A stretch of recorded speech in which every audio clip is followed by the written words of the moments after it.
Okay, you guys, in this video, we're going to go over topic 3 of the 5.1 notes. In topic 3, we're going to talk about a lot of basics regarding genetics and inheritance, and how traits are passed on from parents and their offspring. And to do that, we're going to talk about a lot of this stuff in the context of Gregor Mendel, who was this Austrian monk in the 1800s who figured out a lot of the basics that explain how traits are passed on from parents to their offspring. And so this guy, Gregor Mendel, like I said, he was a monk, and this was in the second half of the 1800s, so about 150 years ago. This guy was doing a lot of crosses between pea plants, producing offspring from different pea plants, and he did hundreds and hundreds of crosses, making thousands and thousands of offspring. And what he did, he basically just looked at different traits that the parent plants had, and then when he crossed them and produced offspring, he looked at how those traits were passed on in the offspring and what traits the offspring had. And he started noticing a lot of predictable patterns that kept repeating when he was doing his experiments. And from those patterns, he came up with some concepts that he believed explained what was going on in these crosses and in these traits that he was tracking in the pea plants. And it turns out a lot of those are completely accurate and explain a lot of how genetics and how traits are passed on between parents to their offspring. And so for that reason, he's known as the father of genetics. It's a lot of these things that we're going to talk about. It's pretty impressive that he figured out, because this was before they knew anything about DNA. They didn't know it existed yet. Chromosomes, we didn't know those existed yet. In the 1860s, 150 years ago, when he was doing these experiments. And what's cool is that as we started to learn and discover in science about DNA and of chromosomes and meiosis, producing gametes or sex cells that are then going to be physically used to produce your offspring, all of it really kind of meshes very well with these ideas that he came up with. And we found out that there's actually some very accurate molecular explanations for these patterns that he was observing. And so I'm going to kind of go over some of the gist of his experiments and what he observed, and then we'll go over some of the basic concepts that he figured out, and talk about how, with the knowledge we know today about biology and DNA and chromosomes, how what he figured out is very consistent with all the stuff that we know today. And so in his experiments, a lot of times he was starting with these true breeding pea plants. And so a true breeding plant is a plant that when it's self-pollinated, it always produces a certain trait in the offspring. And so plants are pretty cool because for a lot of flowering plants, they can pollinate themselves and produce seeds and offspring with just the one organism. And so a true breeding plant would be, for example, if we had a true breeding purple flowered plant. So we have a pea plant who has purple flowers, and if we say it's a true breeding purple flowered plant, that means that this purple flowered pea plant always reliably all the time produces offspring that have purple flowers, like it has when it's self-pollinated. So when that flower or that plant is self-pollinated and produces seeds, those seeds always grow up to have purple flowers as well. That's what a true breeding plant is. And so in his experiment, what he would do is he would take two true breeding plants that had opposing characteristics for a certain trait, or opposing appearances for a certain trait, and then he would cross them to produce what we call hybrids, which are the offspring that result from these two opposing true breeding plants. And then he would take those hybrid offspring and then cross them with themselves to produce a second generation then of pea plants.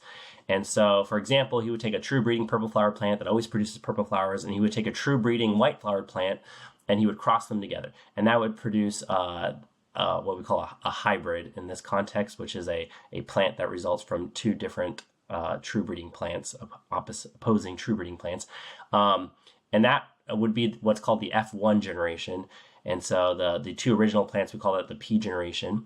And then when they produce offspring, we call it the F1 generation. And then what he did is he took those F1 plants, the plants in the F1 generation, the hybrids, and he would cross them with themselves or self-pollinate them, and produce what's called the F2 generation, which is the third generation here, the grandkids.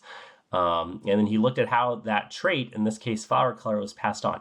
And so here's what his observations were. When he took true breeding plants and crossed them with each other, in the F1 generation, the hybrids, they all had just one of the traits that the parents had. And so, for example, with the purple flowers and the white flowers, he crossed them. Those two true breeding parents, and 100% of the offspring had purple flowers. Like every single pea plant that was produced from this cross always had purple flowers. And he produced hundreds and hundreds of these purple flowered plants. All of them always had purple. And then what he took these hybrids who had purple flowers, and he crossed them with themselves or with other hybrids in the F1 generation, other purple flowers in the F1 generation. And when he crossed them in the next generation, he observed that there was a lot that still had purple flowers, but there were some that then also had white flowers.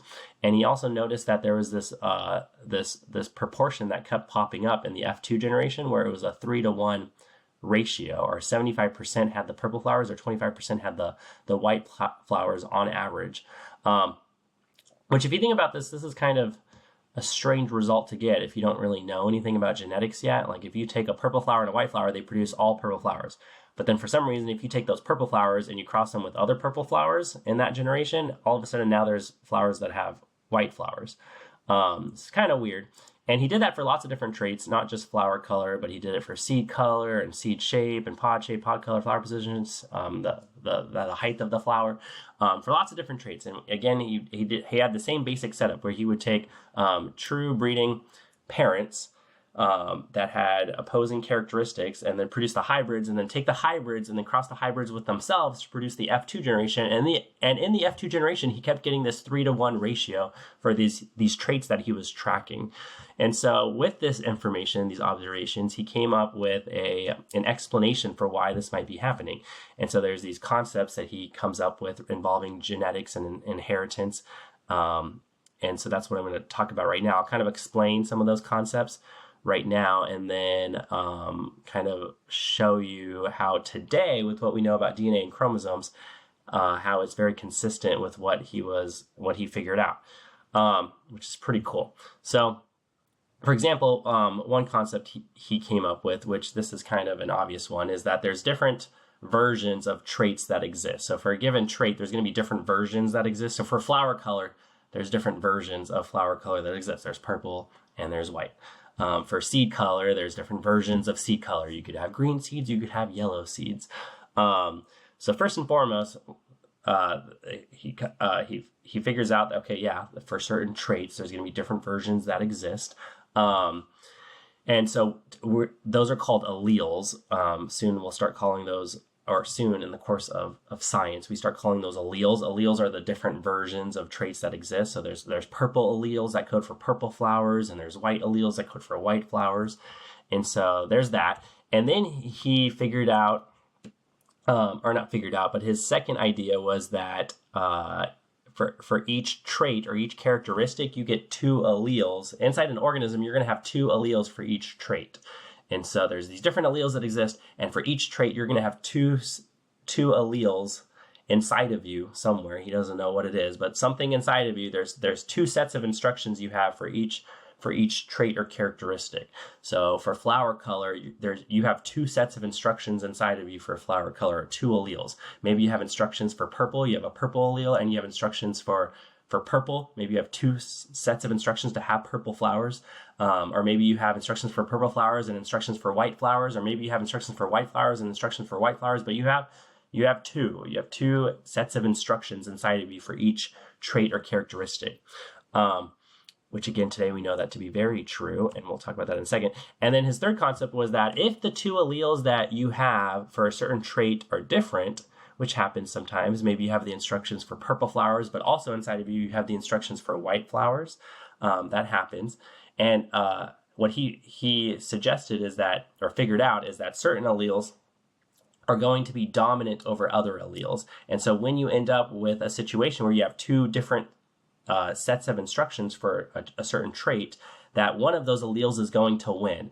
And so that when you look at the appearance of that organism, you're only going to see the evidence of one of those alleles inside of that organism. And then the other one is going to be masked or hidden, and you're not going to really see that in the physical appearance of the plant. And that would be the recessive one. So for flower color, for example, if you have a flower who has, again, 2 alleles, 2 sets of instructions for flower color, and one set of instructions says purple flowers, and one set of instructions says white flowers, well, then one of those is going to win. And in the case of pea plants, it's purple. Purple is going to be dominant. So that plant would have purple flowers, and it would just be just as purple as all the other flowers that are purple, even though it technically has instructions for white flowers as well. But that's going to be completely hidden and masked in the appearance of the plant. And we would call the white allele the recessive allele, and then the purple allele the dominant one for flower color in these pea plants. And then another concept, one last concept I'll explain right now, is he came up or discovered that when you produce offspring, when a pea plant is going to produce offspring, that pea plant can only pass on one allele that they have for each trait or characteristic.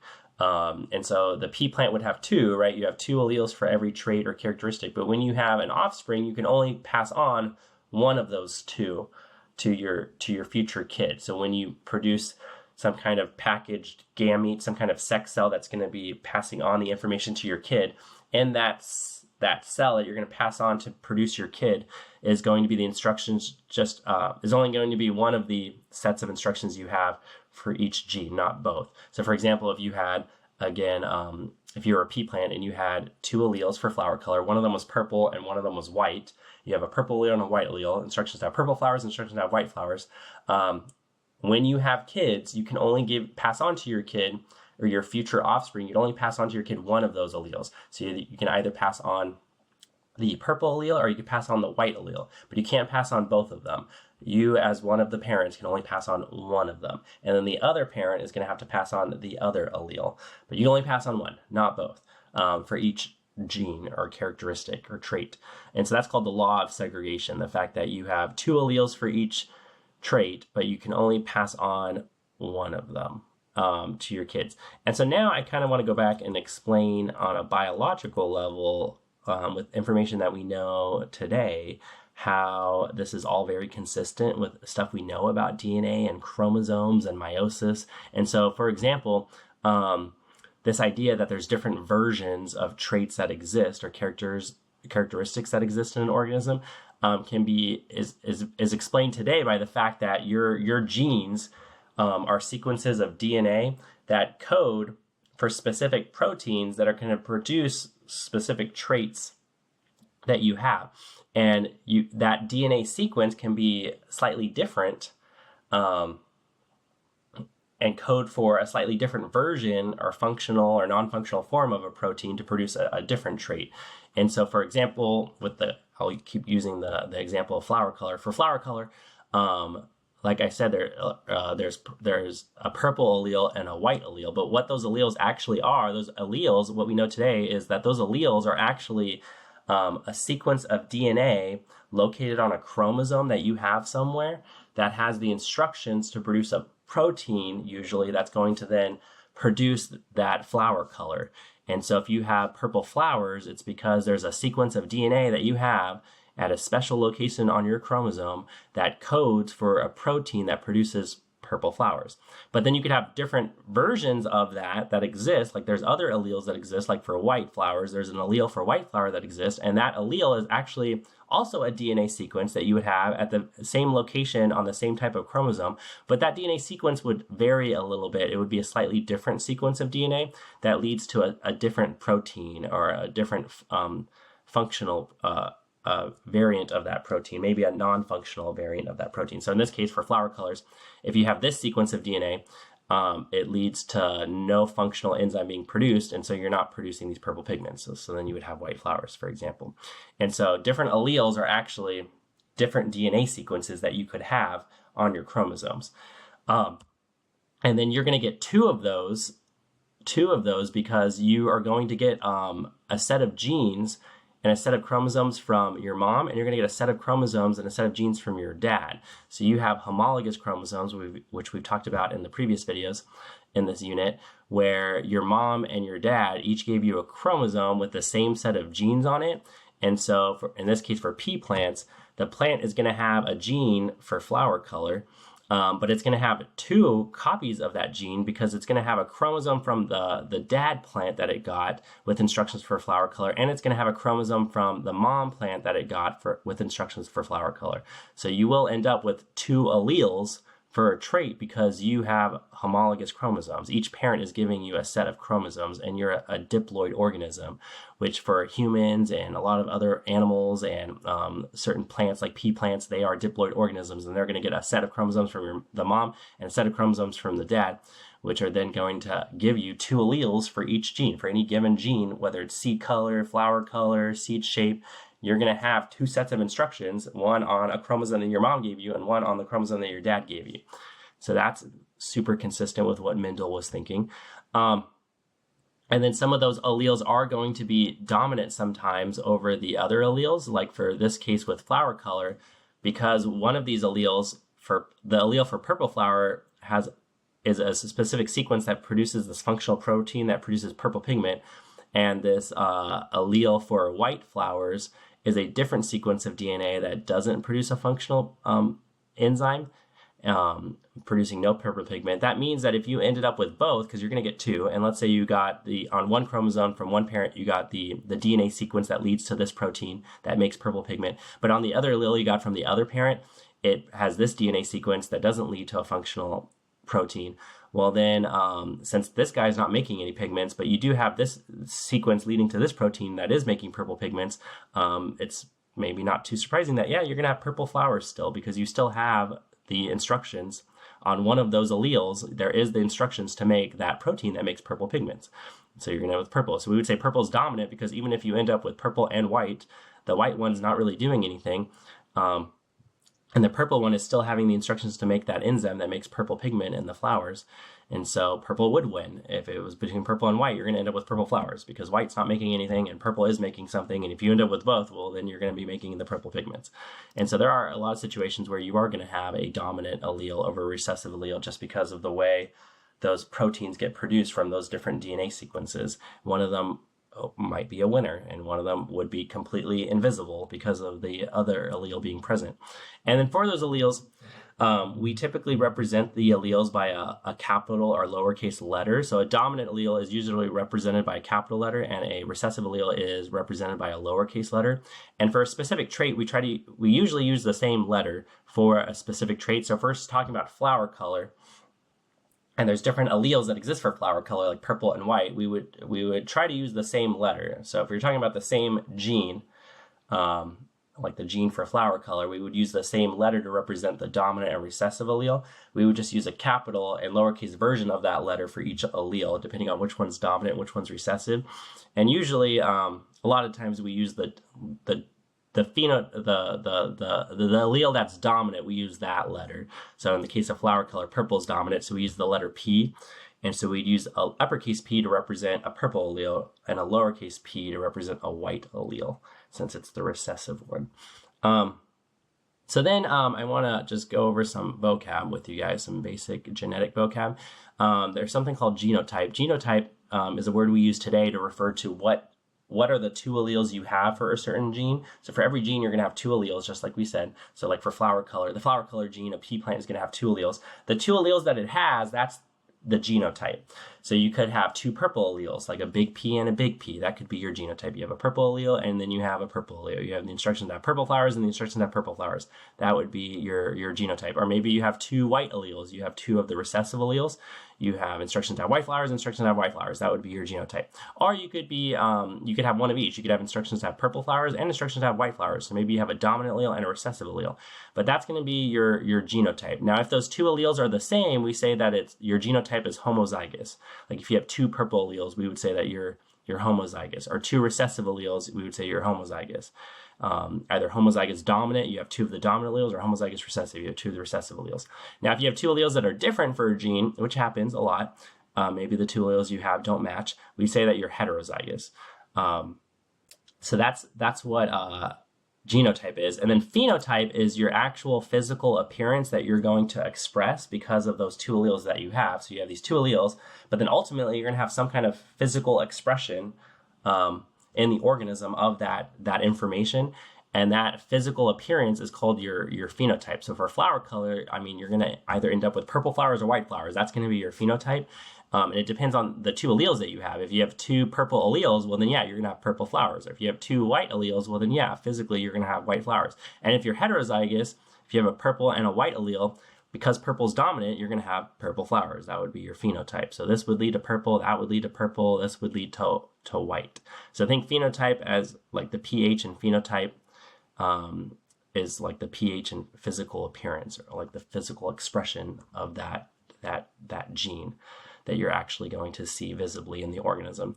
And then another explanation for this law of segregation, a biological explanation for this law of segregation, this other concept that Mendel came up with, the fact that you can only give one of the alleles that you have. So whether you have two purple alleles or a purple and a white allele or two white alleles, you can only pass on one of them. We know that is true today because through the process of meiosis is what's going to take a cell and produce gametes, your sex cells, which are like sperm and egg cells. And in those sperm and egg cells, those gametes, you're only going to have one of each type of chromosome in those sex cells.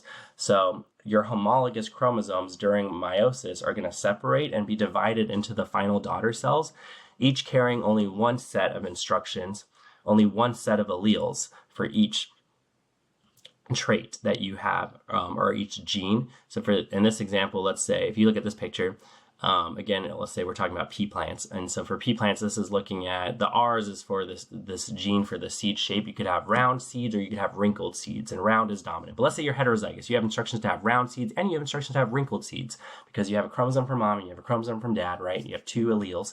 But when you have kids, your cells are going to have to undergo meiosis. And when they undergo meiosis, as you can see in this diagram, you're going to end up with these daughter cells that only have one of those chromosomes in the homologous pair. So you're either going to have a chromosome with the instructions for round seeds like these guys, or you're going to have a chromosome in your egg cell or sperm cell with the instructions for wrinkled seeds. But you're not going to end up with an egg cell or sperm cell at the end of meiosis that has both alleles. Like you'd only pass on one of them. And so that's the law of segregation. You have two alleles, but in the end, when you produce sex cells that are going to be passed on to your offspring, there's only going to be one of those packaged into your sex cells. And so moving on, then we can talk about Punnett squares, which kind of allow you to see the different combinations in which two parents could pass on alleles to their kids, and the possible ways that the potential offspring could inherit one allele from each parent. And so what you do on a Punnett square is you basically put the possible alleles that one of the parent can pass on goes on the left side of the Punnett square, and the possible alleles that the other parent could pass on would go on the top side of the Punnett square. And then inside the Punnett square, you would join those alleles together. So like you could have this allele. So let's look at an example here. Let's say you're taking like those F1 plants from Mendel's experiment, the hybrids that, well, let's recap actually a little bit more. Let's look at this whole picture here. So just to go back to Mendel's experiment that I explained at the beginning, let's say you had a true breeding purple flower plant and a true breeding white flower plant. Well, the reason they're true breeding, what we know, what Mendel figured out is true breeding means that you just have two alleles that are the same. And so this purple flower plant has two alleles for flower color and they're both purple. It's homozygous. And this true breeding white flower plant is homozygous recessive. So that's ultimately what it means to be true breeding. It just means that you're homozygous. And so anyway, when you cross them, this parent can only pass on a purple allele, right? You have two purple alleles, you got to pass on one of them. And this parent has two white alleles, or two recessive alleles. And so this parent's going to have to pass on a white allele, and only one of them. And so all of the F1 kids, every single time, it makes sense now, are going to always get a purple allele from this parent and a white allele from the other parent, because they can each only give one and pass on one according to the law of segregation. So these kids in the F1 generation are always going to inherit a dominant and a recessive allele, one from each parent, which would make them heterozygous. So in the F1 generation, they're all going to be heterozygous and have an allele for purple and an allele for white, which means they should all be purple because purple is dominant. And that's exactly what happened. They all 100% were purple. Now, when you take these F1 plants and you cross them with other F1 plants, so these purple flowered plants in the F1 generation, when you cross them with each other, well, then you're taking two heterozygous plants and crossing them. So you're going to have one of the parents is heterozygous, and the other parent is also just like that parent. It's also heterozygous. So you're taking a plant that's big P, little p, and you're crossing it with another plant that's big P, little p. Well, in that situation, we could set up a Punnett square to show what kind of kids are possible from that, because one of those parents who's big P, little p, they could either pass on a purple allele, a dominant purple allele, or they could pass on a recessive white allele, right? You have one of each. And so when this plant does meiosis, the cells in this plant, when it does meiosis, half of its sex cells at the end of meiosis will end up with the purple allele, and half of them will end up with the white allele. So it's going to be one or the other, right? And then the other parent, same thing. The other parent's also heterozygous. So, and the other parent, who also has a purple and a white allele, half of that parent's sex cells at the end of meiosis will have the purple allele, and half of them will have the white allele, because you can only pass on one, not both. And so on a Punnett square, on the left side of the Punnett square, we would put the types of sex cells, the types of gametes, or in this case, the type of eggs from the mom that are being produced in the plants, which some of those eggs will have the purple allele, some of them will have the white allele, but not both. And then same thing for the dad. The sperm that's being made by the dad will either have a purple allele or a white allele, not both. Some of the sperm has purple, some of the sperm has the instructions for white alleles. And so in the Punnett square, you could see the combinations that sperm and egg could meet. So maybe it's this sperm from dad carrying purple and this egg from mom carrying a purple allele. So then you're going to end up with a kid who got two purple alleles, one from dad's sperm and one from mom's egg. Or you could have a kid like this who got this type of sperm from dad that's carrying the purple allele, and this type of egg from mom that's carrying the white allele, and then you end up with this kid right here who's now heterozygous. It got a purple and a white allele, one from mom, one from dad. And so the Punnett square is going to show you the different ways that mom and dad could each give one allele to the kid. So really, here are all the possible ways that could play out. If it's this sperm and this egg, or this sperm and that egg, or this egg and that sperm, or this egg and that sperm. And here are the different alleles, the way they could combine in the offspring. And then, so this Punnett square, the results of this Punnett square will tell you the expected genotypic and phenotypic ratios in the offspring.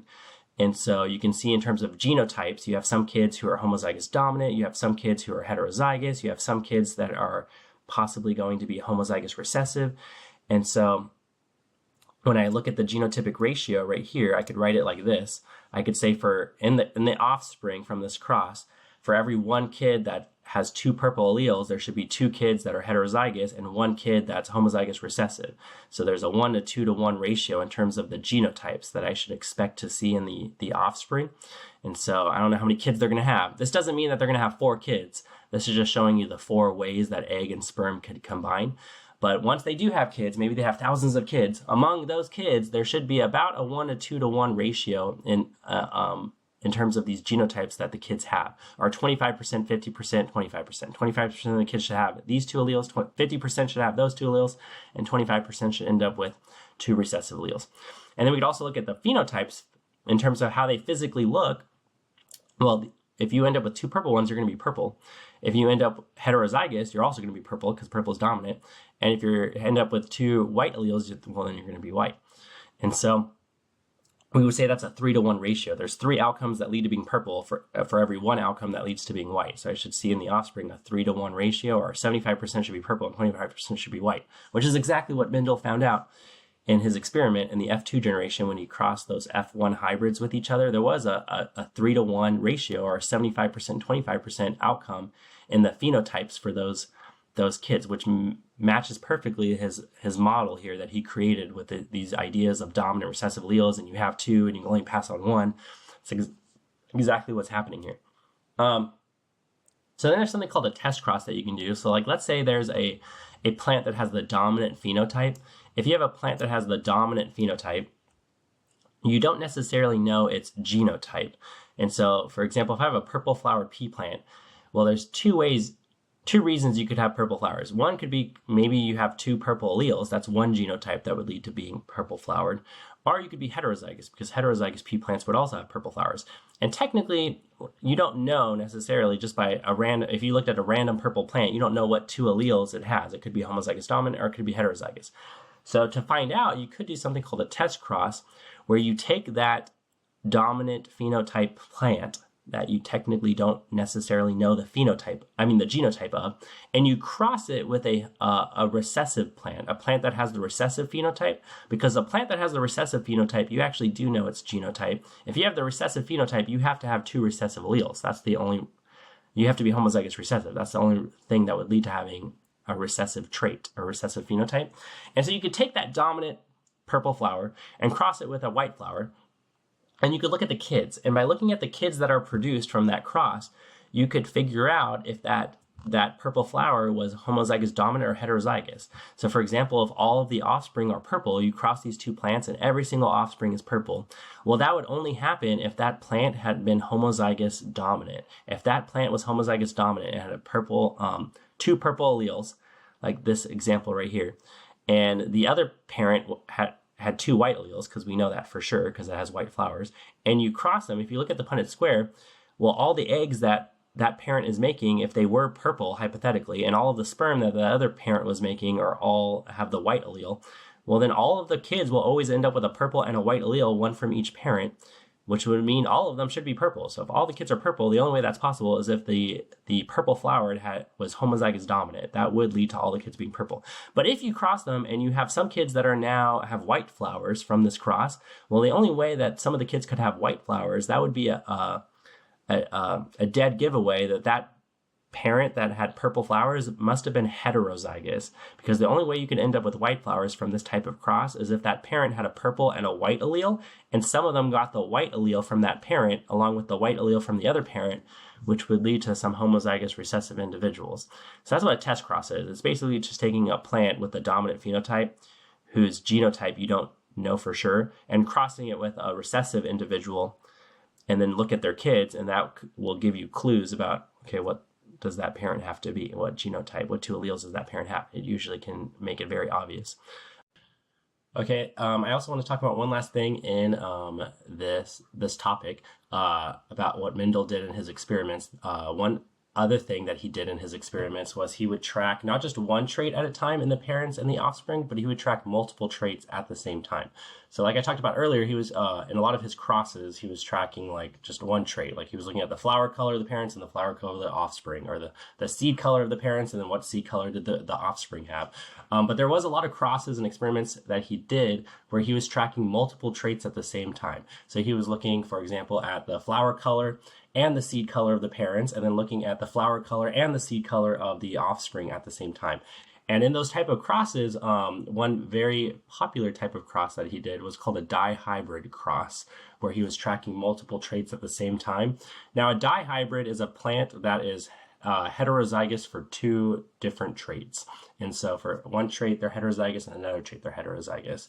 And then what he would do is take those dihybrids and cross them with each other to produce offspring, and then he looked at how those phenotypes were inherited in the offspring. So here's an example of a dihybrid cross. So we could do a dihybrid cross that contains 2 plants that are heterozygous for seed color and seed shape. So for seed color, yellow is dominant, green is recessive. And for seed shape, which is a different trait, a different gene, there's round seeds and wrinkled seeds, and round seeds is dominant. And so what he would do is he would first create dihybrids by taking true breeding parents. So you guys look at this picture right here. If we had a true breeding parent who had yellow seeds that were round, and so true breeding means, now we know that means that they're homozygous. So they're homozygous dominant for seed color for yellow, and they're homozygous dominant for round seeds. And so this is showing you guys 2 sets of genotypes here, genotypes for seed colors, genotypes for seed shape. And then crossing that with a parent who is homozygous recessive for both those traits. So this parent is homozygous for green seeds that are wrinkled. Anyway, when you cross those 2 true breeding parents in the P generation, the original parents, you're only going to get one outcome, which is going to be these dihybrids, because this parent has to pass on one of these Y alleles and one of these R alleles. So that's the rule. If you guys remember from the law of segregation, you can only pass on one allele for each trait. So for the seed color trait, this parent has to pass on a yellow allele and has to pass on a round allele. That's the only thing that this parent can do. It has to pass on one of these and one of those. And then this parent, same thing, has to pass on a green allele and a wrinkled allele, because it has to pass on one of these green alleles and one of those wrinkled alleles. So this parent will always be passing on in its gametes a dominant Y and a dominant R, and this parent will always be passing on a recessive Y and a recessive R, which means the F1 generation will always get a dominant allele from a dominant Y or yellow allele and a recessive green allele from each of those parents. So that kid is going to be heterozygous for seed color. It's going to get a big Y and a little y, one from each of those parents. And then for seed shape, it's going to get a big R and a little r, one from each parent. And so it'd be heterozygous also for seed shape. So the kids would be heterozygous for both. That's what we call a dihybrid. You're heterozygous for two different traits, which the kids would then look like yellow round seeds because yellow is dominant and round is dominant, just like this parent. So then what he did is he took these dihybrids in the F1 generation and he crossed them with each other. So now he's going to take two of them, this dihybrid, and cross it with another dihybrid to produce offspring. And in the offspring that he produced, which again, he did these crosses many, many times and produced hundreds of thousands of offspring. In the F2 generation, so the offspring that resulted from that dihybrid cross ended up with a very predictable phenotype or a very consistent phenotypic ratio in those resulting offspring, which was a 9 to 3 to 3 to 1 ratio, where where 9 of them, for every 9, there was 9, a majority that had two dominant phenotypes. So they were yellow and round. They had both dominant phenotypes. And then there were some that had a dominant and a recessive phenotype. So like there were some that were recessive for seed color, but dominant for seed shape. So they were green but round. But then there was also some that were yellow and wrinkled. So they were dominant for seed color, but recessive for seed shape. And then there were some that were recessive that were green and wrinkled, which is both the recessive phenotypes. And it came out to a 9 to 3 to 3 to 1 ratio is what this is showing you here. So for every 9 that were dominant, there was 3 that were dominant recessive, and there was 3 that were recessive dominant, and there was 1 that was recessive for both phenotypes in the F2 generation when crossing these dihybrids with each other. And so the results from that can be explained by this law that Mendel came up with called the law of independent assortment, which states that when a parent passes on an allele for a certain trait, it has no effect on what allele it passes on for another trait and the next trait and the next trait. And so to do a cross involving multiple genes, what you have to do first is you first have to figure out, okay, what combinations of alleles can each of these parents pass on? When these parents are making gametes, sperm or egg cells, what combination of letters are they going to put in those sperm and egg cells? Because the rule is, well, first of all, there's the law of segregation. You can only give one allele for each gene. So for the seed color gene, you can only give one Y, one of your alleles. And then for the seed shape gene, you can only give one of your alleles. Even though you have two, you can only give one. So that's the law of segregation. But the law of independent assortment, what Mendel figured out, is that whatever allele you give for seed color should have no effect on what allele you give for seed shape. So like whatever Y you give should have no effect on what R you give in this example. And that all combinations should be equally possible. Like it should be completely random. These alleles should assort independently when they're making gametes, the Y's and the R's. So for example, in parent number 1, who is a dihybrid, they have to give a Y, they have to give an R. Well, they could give a big Y and a big R. That's one thing that they could pass on to their kids. So that's one type of sperm. Let's say this is dad. That's one type, let's say this is mom. That's one type of egg cell that this mom can make.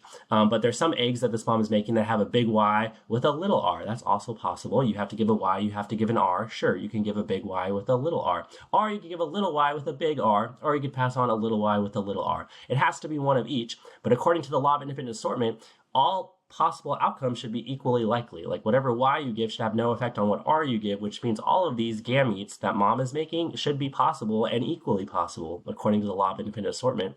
Same thing for the other parent. The other parent's also dihybrid. So if that's dad, he's making 4 types of sperms. A fourth of his sperm have those 2 alleles, a fourth of them have a recessive and dominant one, a fourth of them have a dominant recessive one, and a fourth of them have 2 recessive alleles. So if that's true, and you are these 2 parents are assorting their alleles independently when they're making gametes, creating these different outcomes, well, then there's lots of different ways that different types of eggs could meet different types of sperm to produce offspring. So then in your Punnett square, you would set up a 4x4 Punnett square this time.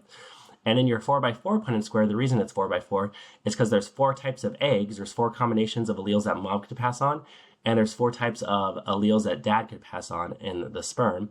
And so when you set up the 4x4 Punnett square, it'll show you all the different ways that egg and sperm can meet. So it could be this egg and that's sperm. So that means this kid would end up getting a big Y and a big Y for mom and dad, and a big R and a big R for mom and dad. And so when we connect those alleles back together, we put the Ys back together and the Rs back together. When you're showing these possible genotypes in the offspring.